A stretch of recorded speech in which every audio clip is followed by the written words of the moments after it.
In the last session, we looked at the relationship between holism and servanthood. And in this session, I'd like to look at that last section section of what we want to look at and develop that a little further to see what's the relationship between holistic servanthood and transformation. Well, I'd like to present two examples to you. First one is from the very early church. At the time of Jesus, as you'll see from this slide, in Acts 15 there were about 120 Christians that we know of for sure. And at that time, there were about 60 million people in the Roman Empire, the entire Roman Empire. And that's about 2/millionths of 1%, not very big. And not only were they not very popular, they were very tiny. And the question is, how in the world could have such a tiny group of people made such an impact so that by 300 years after Jesus, that Constantine reclassified a pagan empire into a Christian empire. Talk about transformation. Wasn't all good, but man, Rodney Stark, who's one of the most well-known sociologists of our day, historian, was thinking about that question, and he wanted to find out what was it about this tiny group of people who were able to somehow bring about such a radical, what he feels is the most radical transformation in all of early Western history.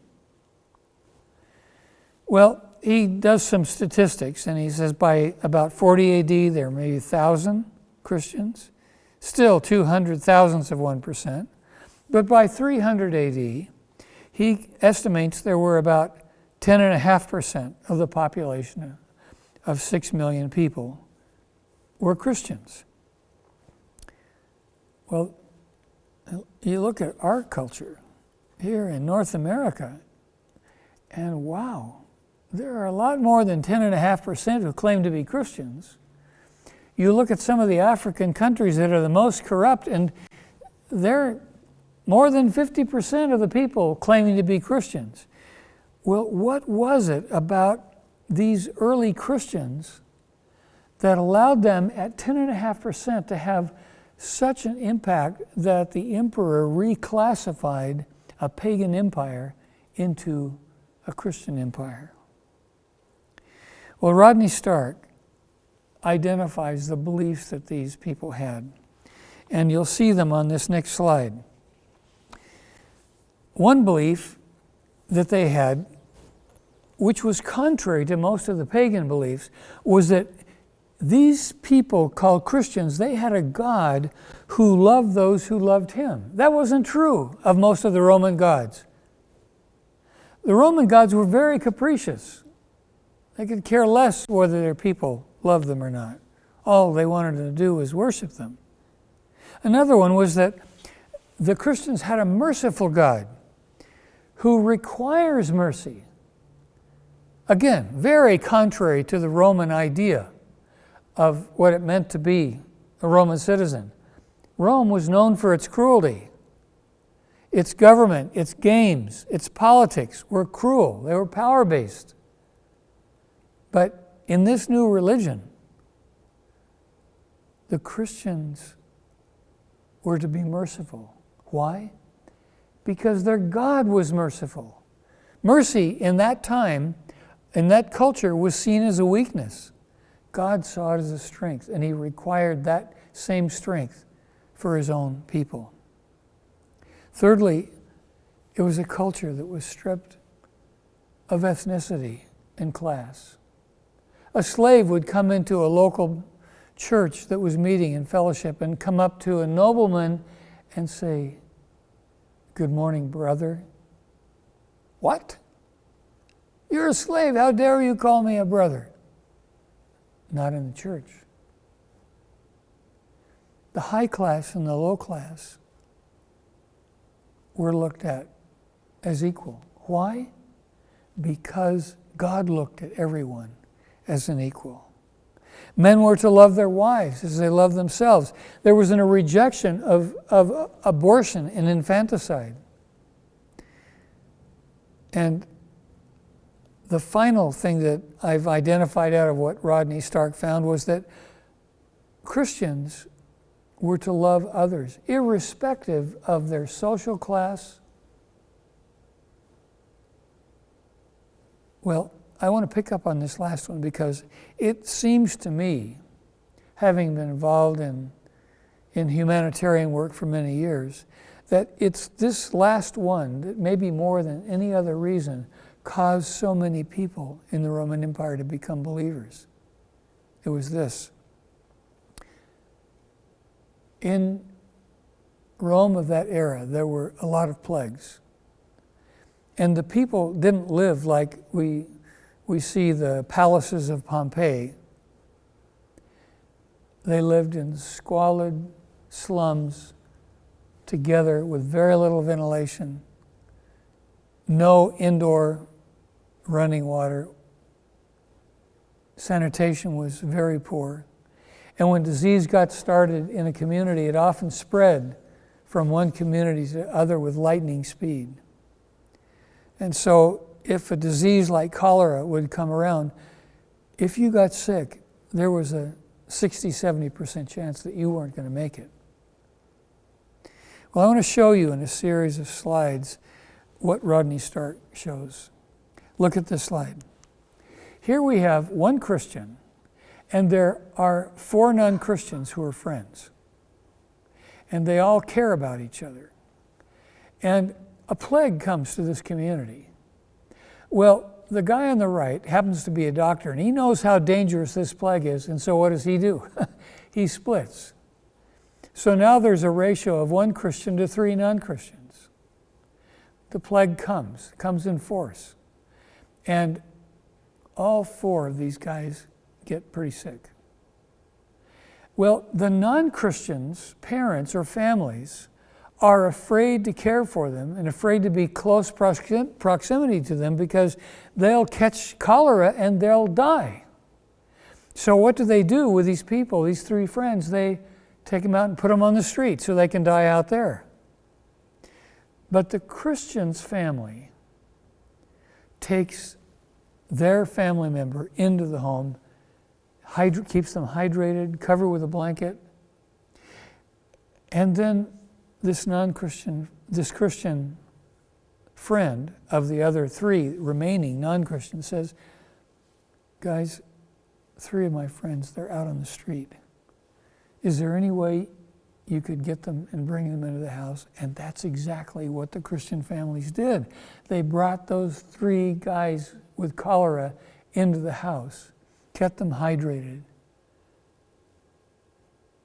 Unfortunately, even with the care, 2 died. But one of the non-Christian's friends survived. Now, what's the ratio? It's not 1 to 1. It's 2 Christians. And why?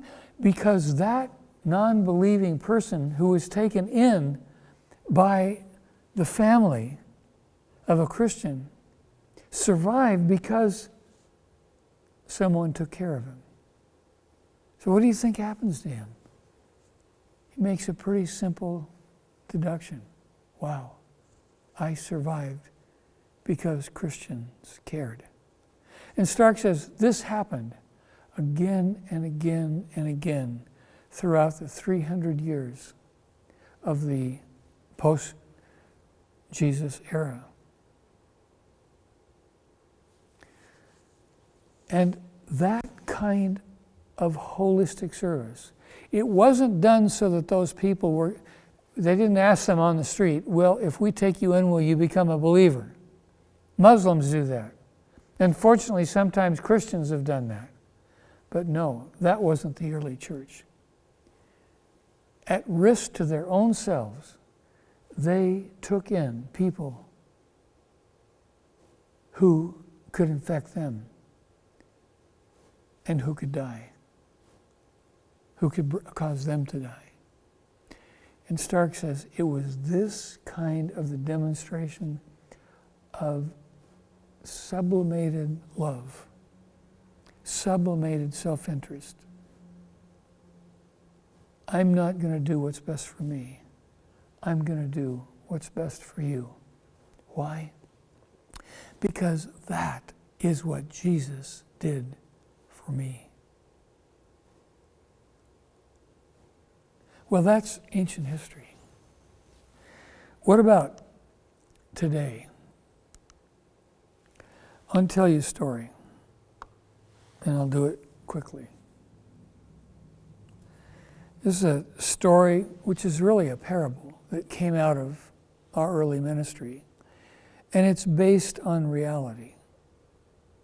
But one night I was meeting with a group of pastors in Central America who were very discouraged. They were slum pastors.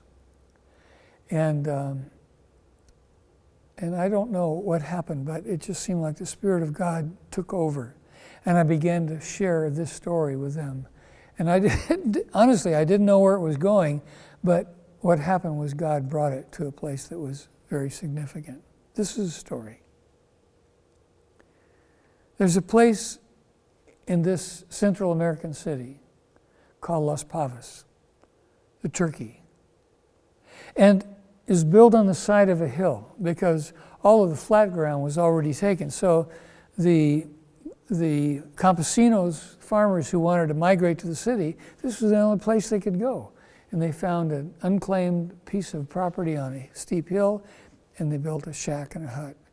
And this community called Las Pavas began to be quite large. No sanitation, no schools, no electricity, but just shacks where people could live. And this young pastor by the name of Juan, just out of Bible school, he felt God calling him to go move with his wife and his 2 little girls up to Las Pavas and to live there. And so he did. And he labored. He was bivocational. He worked during the daytime, and he pastored in the evenings and on weekends. He went door to door witnessing, and he held a few Bible studies. Finally got a Bible study to come to his house. But very little results. There were women, children, no men. And as it was his habit, early in the morning, Juan woke up. He was discouraged. Before he went to work, he sat at his table. He lit the carnation milk can that had a wick in it, and it had paraffin in the can so that he could have light. And he was reading, and he was reading in his Bible. And this particular morning, he was reading from Isaiah 58. And as he was reading, he was struck by the fact that God cared about the poor. The very people that he was ministering to, that he felt God had called him to minister to. And he cried out to God. He said, "Father, I've been here for 6 months and I don't see any results. I have a few women and children coming to a Bible study once a week. No men, and nothing seems to be happening. No improvements are being made." While he was crying out to God, still dark outside, he heard a knock on the door. He said, "Who is it?" And the voice said, "It's Jesus, Juan." "Who?" "It's Jesus." No. Who are you really?" "I'm Jesus. I heard your prayer, and I've come for you to show me what breaks your heart in this community." So he didn't believe it was Jesus, so he went to the door, like you wouldn't either, and he lifted the bar on the door. And because it was dark outside, he couldn't really see who was there, but it was a shape that seemed fairly safe. And he said, "If you're really Jesus, come in." And Jesus said, "No one. I want you to take me through the community to the places that break your heart. And he said, okay, but follow me. It's the rainy season and I know where to go. So Jesus said, okay, I'll follow you. And they began to walk through the community. And one pointed at that house. He said, Lord, that is so sad. There's a woman there with several children, and the only way she can feed her children is to be a prostitute in the house while the kids are there. He walked a little further. Because they were on the side of the hill, he would point up and down and see that house down there. Lord, sometimes at night there's screams coming from the wife and the children from the guy that comes home. He's an alcoholic, and he starts beating and screaming his wife and his kids. And I want so bad to go down there and try to rescue them, but I know I can't. You see that house over there? That's where the president of the Patronato lives. He keeps promising to go to the government and get them to give us electricity and a clinic and a place like that where we can begin to have some services. So he collects money from everybody, but he uses the money on alcohol and women. And one said, Jesus, we're going to pass through the garbage dump, so please hold your nose. And as they walked by, rats were running and scurrying in and out of the garbage. And at this point, Juan heard somebody crying. He looked. It was Jesus. It was Jesus that was crying. And he saw that what broke his heart broke the heart of Jesus. And all of a sudden, Juan found himself up in the sky with Jesus, Jesus' arm around him. And Jesus said to Juan, I want to show you what my intentions are for your community. And so Jesus started talking about housing. And the shacks turned into not fancy houses, but adequate houses. Jesus talked about running water. And there wasn't running water in every house, but there were stands all through the community of potable water. Jesus talked about beauty. And you know what? That garbage pile disappeared, and around that space there were trees and flowers and children playing ball in the middle of that place where garbage used to be. Jesus talked about sanitation, and there were common latrines placed around the community. And Juan looked at that and he was thinking, man, I'd like to live in a place like that. And Jesus said, Juan, that's my intention for Las Pavas. And Juan said, I know, Jesus, but I've been here representing you for 6 months and none of that has happened. He said, I can do that. Yeah, Jesus, I know you can do anything, but Juan, here's what I want you to do. At your next Bible study, I want you to ask each of the women, about 12 of them, to each save a handful of rice every day and put it in a separate container. Take a spoon of sugar every day and put it in a second container. Every week, when the women do washing, you cut off an end of the soap bar. And then all 12 of them would come on Sunday and bring what they have, and you'll put it all together into one basket. And then I want you to take it. No, not you, but I want I want you to tell the women to take that basket of rice and sugar and soap to one woman in the community who doesn't know me and tell them it's from me. And he said, oh, Lord, that's a nice idea, but, that's not going to bring those kinds of changes. Juan, yes? Who am I? Well, you're Jesus. Juan, do you remember that I'm the one that multiplied 5 loaves and 2 fish and fed 5,000 children, 5,000 men plus women and children? Yeah, I know, Lord, but Juan, who am I? Well, you're Jesus. Juan, do you remember that I'm the one who divided the Red Sea so that all of Israel could pass over? Do you remember that I'm the one that told Moses to strike the rock and provided water for a whole community? Do you Jesus, Juan, I'm the same one as you read about in the Bible. And I will begin to do those things. I will bring transformation to Las Pavas as my people in Las Pavas begin to sacrificially love their neighbors. Juan heard the rooster crow. And he looked around. He was sitting at his desk. The little can had gone out of paraffin, and there was no more light, but the sun was coming up, and he heard his wife and his children coughing behind the sheet that separated the one room of the little shack that they were living in. And he looked around. Where's Jesus? He wasn't there.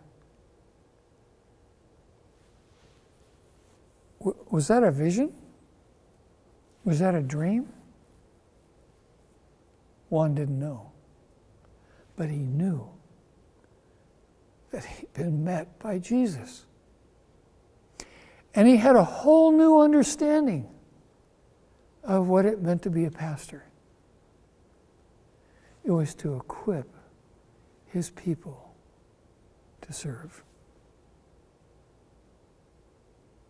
As we conclude, I'd like to ask you to look at some verses that are really important.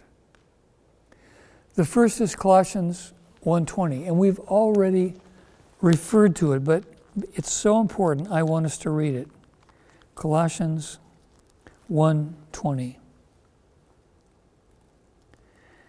And through him, through Jesus, to reconcile to himself all things, whether things on earth or things in heaven, by making peace through his blood shed on the cross. This is the purpose of God. The purpose of God is that his reconciliation for everything that was broken in the fall will not only be known, but will take place. That is God's plan, which will, in fact, be fulfilled. Now, turn backwards. Go to Ephesians 3:10. And with this, we'll conclude. Paul says in verse 9, I'm going to show you what the administration of this plan of God's is. This plan to reconcile everything that was broken in the fall. What is the administration of that plan? And Paul says this, his intent was that now through the church, the manifold wisdom of God should be made known to the observing rulers and authorities in heavenly places. What does that mean? What it means is that God has chosen his church as the vehicle through which to demonstrate the reconciliation and restoration. Jesus accomplished the reconciliation on the cross. The restoration is something that began immediately following the cross and will continue until Jesus returns. But the instrumentality for that is the church, not a building, not your local church, but the people in the church, the people who name Jesus Christ as their Lord and Savior. That's the strategy. The goal isn't to win everybody to Christ. The goal is to demonstrate, God's people to demonstrate his plan of restoration. And who the church. How are they going to do it? Through sacrificial, intentional love. So I have a proposition for you. And this is the proposition. God's principal purpose for the church is to display his plan of reconciliation. Second proposition, God's principal strategy for the church is to disciple its people to be servants who display his agenda as servants in all domains, not just in the domain of evangelism or spiritual issues, but in all domains. Talk about that.